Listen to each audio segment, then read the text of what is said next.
Praise the lord అండి. దేవుని దయ వల్ల మీరు అందరూ క్షేమంగా ఉన్నారని ఆశిస్తున్నాను. ఇప్పటి వరకు మనం మత్తయి సువార్త 21వ అధ్యాయము 1 నుండి 17వ వచనం వరకు చదువుకున్నాం కదండి. ఇవాళ మిగిలిన కొన్ని వచనాలు చదువుకునే ముందు ఒక చిన్న ప్రేయర్ చేసుకుందామండి. మహాపరిశుద్ధుడు అయిన యేసయ్య నీకే వందనాలు తండ్రి. నాయన యేసయ్య ఇప్పటి వరకు మమ్మల్ని సజీవ లెక్కలు పెట్టి నాయన నీ గురించి మాట్లాడుకునే అవకాశం ఇచ్చినందుకు నీకే వందనాలు తండ్రి. యేసయ్య ఇప్పుడు మీ గురించి మాట్లాడుకోబోతుండగా ఎక్కడ ఏ తప్పు మాట్లాడకుండా యేసు నామములో నా నోటికి మీ అగ్ని కంచె కావాలంటును కాక ఆమేన్.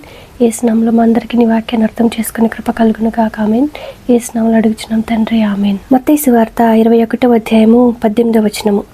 ఉదయమందు పట్టణమునకు మరలా వెళ్ళుచుండగా ఆయన ఆకలిగొనెను. అప్పుడు త్రోవ ప్రక్కన ఉన్న ఒక అంజూరపు చెట్టును చూచి దాని యొద్దకు రాగా దాని యందు ఆకులు తప్ప మరేమియో కనబడలేదు. కనుక దానిని చూచి ఇక మీదట ఎన్నటికి నీవు కాపు కాయకుందువుగాక అని చెప్పెను. తక్షణమే ఆ అంజూరపు చెట్టు ఎండిపోయెను. శిష్యులు అది చూచి ఆశ్చర్యపడి అంజూరపు చెట్టు ఎంత త్వరగా ఎండిపోయెనని చెప్పుకొనిరి.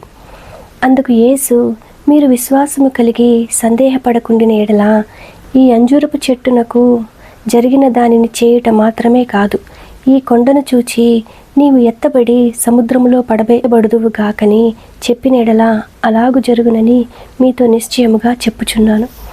మరియు మీరు ప్రార్థన చేయనప్పుడు వేటిని అడుగుదురో అవి దొరికినవని నమ్మిన ఎడల మీరు వాటినన్నిటినీ పొందుదురని వారితో చెప్పెను. కదండి, యేసయ్య శాస్త్రులు ఇంకా పరిసయ్యుల యొక్క అవిశ్వాసపు మాటలను బట్టి ఎంత విసిగిపోయారో, అదేవిధంగా ఆకులు మాత్రమే కలిగి ఉన్న ఈ అంజూరపు చెట్టును చూసి కూడా యేసయ్య అంతే అసహనానికి గురయ్యారు కదండి. కేవలము నామకార్థపు క్రైస్తవ జీవితాన్ని జీవించడం వల్ల ఒక ప్రక్కన మనకి మన వలన యేసయ్యకి కూడా ఎటువంటి ఉపయోగం కూడా ఉండదు కదండి. ఏ విధంగా అయితే ఆ అంజూరపు చెట్టు కేవలం ఆకుల్ని మాత్రమే కలిగి ఎటువంటి కాపు కాయకుండా ఉండడాన్ని బట్టి యేసయ్య దాన్ని శపించారు కదండి. అదేవిధంగా మనం కూడా రక్షణను పొంది ఆ సువార్తను ఇతరులకు చేరవేయకుండా ఉంటే మనం కూడా ఇటువంటి పనిష్మెంట్ని ఎదుర్కోవాల్సి వస్తుంది కదండి. కాబట్టి యేసయ్య ఏం చెప్తున్నారంటే, మనం విశ్వాసం కలిగి ప్రార్థన చేస్తే ఏదైనా జరుగుతుందని యేసయ్య చెప్తున్నారు కదండి. కాబట్టి మనం కూడా ఫలించాలంటే మనం ప్రార్థించి సువార్తని ఇతరులకి షేర్ చేయాలి కదండి. అప్పుడు మనల్ని చూసి యేసయ్య సంతోషిస్తారు కదండి. ఆ విధంగా సువార్తని ఇతరులకు షేర్ చేసే కృప యేసు నామములో మనందరికీ కలుగును కాక ఆమేన్. యేసు నామములో మనందరికీ సమాధానం కలుగును కాక ఆమేన్.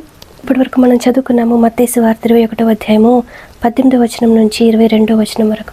వాక్యాన్ని అర్థం చేసుకునే కృప యేసు నామములో మనందరికీ కలుగును కాక ఆమేన్. యేసు నామములో మనందరికీ సమాధానం కలుగును కాక ఆమేన్. Praise the lord.